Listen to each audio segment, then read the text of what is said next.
तो यहाँ पे कुछ लोग ऐसे घिरे हैं जो जिंदगी में शायद ना उठ पाए। हमारे कुछ चैनल्स ने ये पोस्ट कर दिया है कि ऐसा कुछ नहीं हुआ। माँ रोते हुए वॉइस नोट भेजती है यार कि मेरे बच्चे को मैं इस फ्रस्ट्रेशन में नहीं देख सकती, उसने पूरी पूरी रात लगा के मेरे सामने कई महीने काम करता रहा, अब वो बैठा कोने में रो रहा है क्योंकि उसके क्लाइंट ने उसको ये मैसेज भेज दिया है। यार आप किसी का चूल्हा बुझा के उसको अपना दोस्त नहीं बना सकते। और अगर ये एक दो दफा ये झटका और लगा तो बिल्कुल ही बेड़ा गर्क हो जाएगा, क्योंकि और फिर उसके ऊपर कई साल लगते हैं उस क्लाइंट का ट्रस्ट डेवलप करके उसके साथ एक रिटेनर का रिलेशन बनाने में। और एक दिन ऐसी सिचुएशन में लगता है जब क्लाइंट को लगता है कि ये लोग हम अवेलेबल नहीं है, हम इसके साथ काम नहीं करते, एक मैसेज आपकी पूरी जिंदगी कर देता है। तब हाँ। इतना बजट जो फायरवॉल पे गया है वो अपने यूथ पे लगाओ। बिस्मिल्लाहिर्रहमानिर्रहीम, अस्सलाम वालेकुम। जमाल अहमद आपके साथ हूं, एबीएन ओरिजिन्स आप देख रहे हैं। इरफान सईद मलिक साहब मेरे साथ मौजूद हैं। पाकिस्तान में नेट की बंदिश, इंटरनेट की बंदिश, स्लो, इस सब से हो क्या रहा है? जो फ्रीलांसर्स हैं उनके घरों के चूल्हे बंद हो चुके हैं। इरफान साहब हमारे साथ हैं। अस्सलाम वालेकुम इरफान भाई।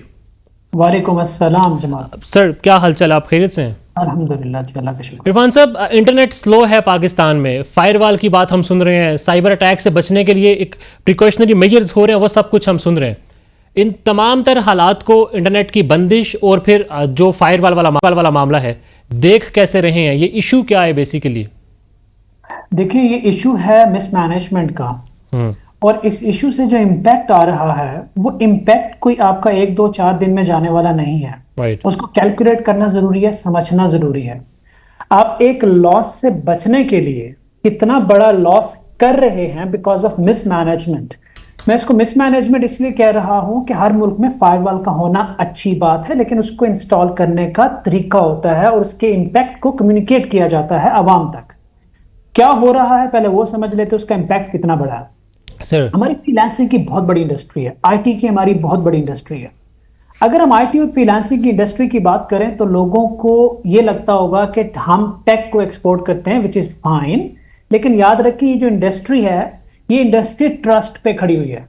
हमारे और क्लाइंट के बीच ट्रस्ट कितना है, क्लाइंट कितना कंफर्टेबल फील करता है हमें काम देके कि हम अवेलेबल हैं या नहीं है। इस फायरवॉल इंस्टॉलेशन की मैनेजमेंट ने जो इंटरनेट पे लोड डाला है, जो इंटरनेट को कोलैप्स किया है, उसकी वजह से जो हमने ट्रस्ट खोया वो कई सालों में बना। फाइनेंशियल लॉस में बाद में जाते हैं, ठीक है। गरीब बच्चा जब वो पहली बिड तक, पहले फ्रीलांसिंग की प्रपोजल तक पहुंचता है तो वो उसके पीछे कई महीनों की कोर्सेज होते हैं या कई सालों की स्टडी होती है, और उस स्टडी के ऊपर वो मोस्टली घर बार में से बहुत कुछ बेच के लगा चुका होता है जी। और वो उसका जब कमाने का वक्त आता है तो फिर कई महीने रात दिन लगाने के बाद क्लाइंट ऑन बोर्ड आते हैं, और फिर उसके ऊपर कई साल लगते हैं उस क्लाइंट का ट्रस्ट डेवलप करके उसके साथ एक रिटेनर का रिलेशन बनाने में। और एक दिन ऐसी सिचुएशन में लगता है जब क्लाइंट को लगता है कि ये लोग हम अवेलेबल नहीं है, हम इसके साथ काम नहीं करते, एक मैसेज आपकी पूरी जिंदगी कर देता है। तब मैं आपको एक टेक्निकल बात बताता हूं कि 4 साल होते हैं एक प्रोग्रामर की जिंदगी में। जब पीक टाइम होता है ना, जब वो बहुत कमाल की कोडिंग कर सकता है इस स्पीड के साथ और इतना, वो 4 साल होते हैं। और अगर किसी ने 4 साल लगा के अपनी जिंदगी का पीक टाइम लगा के एक क्लाइंट को कन्वर्ट किया, उसके साथ एक रिलेशन बनाया, और इस बैड पैच ने आके वो रिलेशन तबाह कर दिया, तो बताएं वो जिंदगी में क्या करेगा। वो बच्चा जिसका घर $200 पे चल रहा है वो क्या करेगा।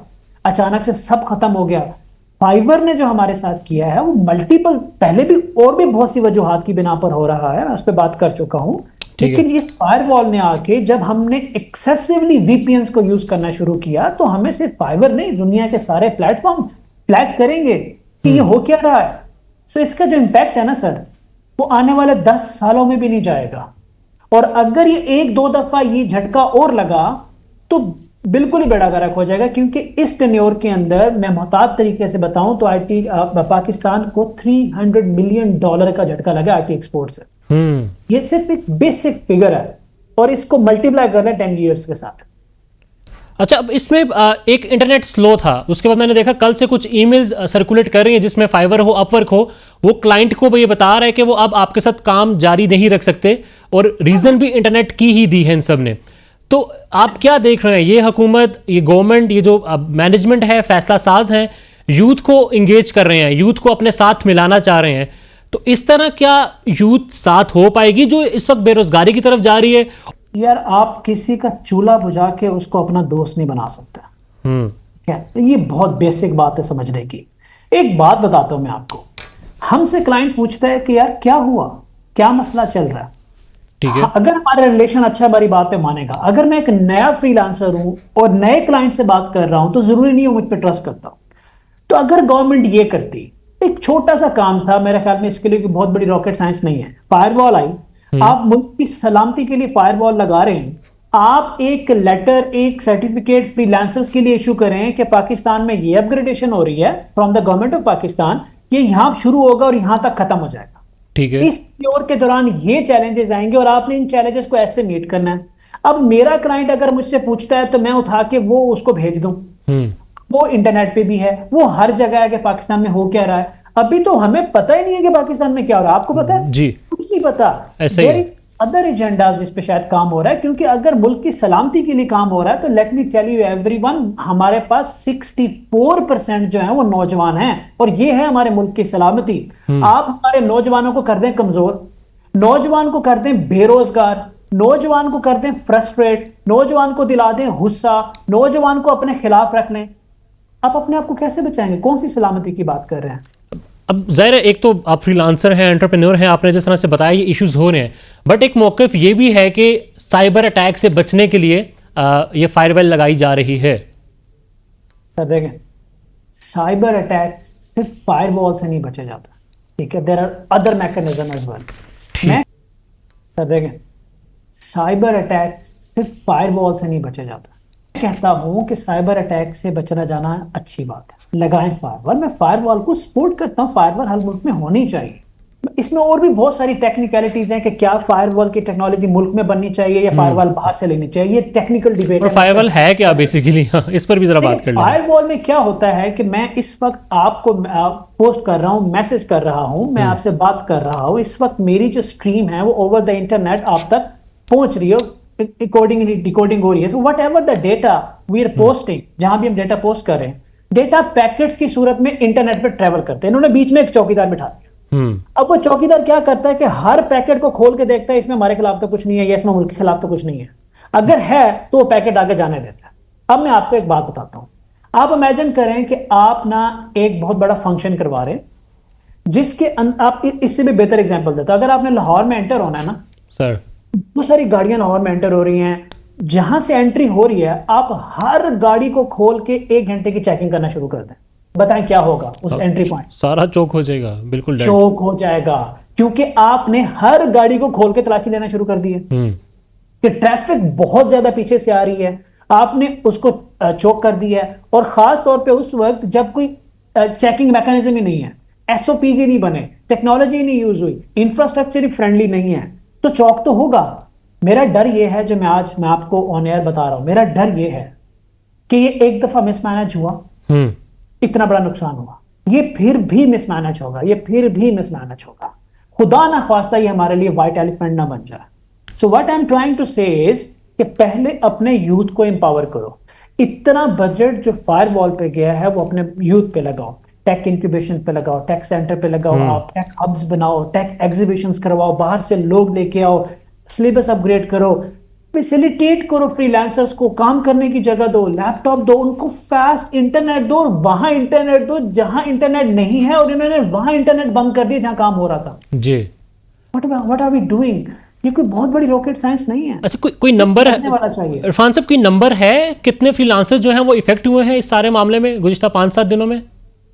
सर लाखों में। मैं आपको बताऊं, हम पर मंथ मोस्टली 1 लाख से ज्यादा फ्रीलांसर तो इंजेक्ट करते हैं, राइट वो तो गए नजर, ठीक है।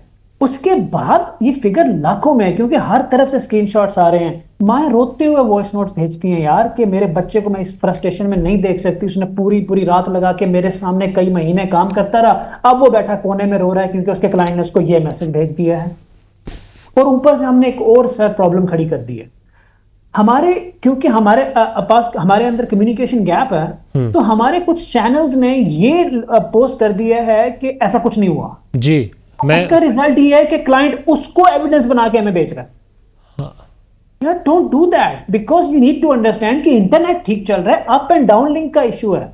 और अप एंड डाउन लिंक में ये होता है कि अगर मैं एक कंपनी रन कर रहा हूं, मेरे पास 150 लोग एआई में काम करते हैं, तो इसका मतलब है हमारा एक इकोसिस्टम है, वो इकोसिस्टम व्हाट्सएप डिपेंडेंट है। मैं एक दिन में वो सारा इकोसिस्टम नहीं बदल सकता। मैं एक दिन में क्लाइंट को नहीं कह सकता कि आप व्हाट्सएप बिजनेस पे ना हो, अब आप स्लैक पे हो। तो जहां भी जाऊंगा मुझे ये चैलेंजेस आ रहे हैं, ट्रस्ट लूज हो रहा है हमारा, तो लाखों की तादाद में लोग बेरोजगार हुए हैं। लेकिन ये बड़ी बात नहीं कि वो बेरोजगार हुए हैं, बड़ी बात ये कि क्या दोबारा वो अपने पांव पे खड़े हो पाएंगे, सो ये सवाल है। बेसिकली एक तो नुकसान हुआ सो हुआ, मगर एक इसमें मामला ये भी हुआ कि जो ट्रस्ट था जो बड़ी मुश्किल से डेवलप किया गया वो भी टूट गया और फ्यूचर में काम मिलने के चांसेस भी खत्म हो गए, राइट? देखिए, आप ये बिल्कुल नहीं कह सकते कि चांसेस खत्म हो गए हैं, बट ये याद रखें कि जब उम्मीद टूटती है ना, अगर 10 बच्चों की उम्मीद टूटती है तो सारे अपने पांव पे नहीं खड़े हो जाते, कोई किसी को सहारे की जरूरत होती है, कोई खुद बाहिम्मत होता है, ठीक है? तो यहाँ पे कुछ लोग ऐसे गिरे हैं जो जिंदगी में शायद ना उठ पाए, खुदा ना खास्ता, लग रहा है ऐसा कोई भी ना हो, बट अनफॉर्चुनेटली लाखों हैं।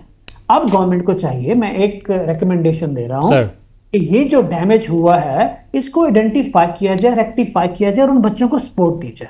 $100, $200, $400 वाले बच्चे हैं, उनको खड़ा किया जाए, उनको फैसिलिटेट किया जाए, और जहां इंटरनेट नहीं है वो इंटरनेट प्रोवाइड किया जाए, उनको जॉब के मौके प्रोवाइड किए जाए। वेल इरफान साहब, वी होप कि हुकूमत सोचे और जिस यूथ को साथ में लाना चाह रही है कम से कम उसकी जो इंडिपेंडेंस है वो ना उससे छीने। Sir, thank you so much Irfan Sahab. Thank you sir, thank you.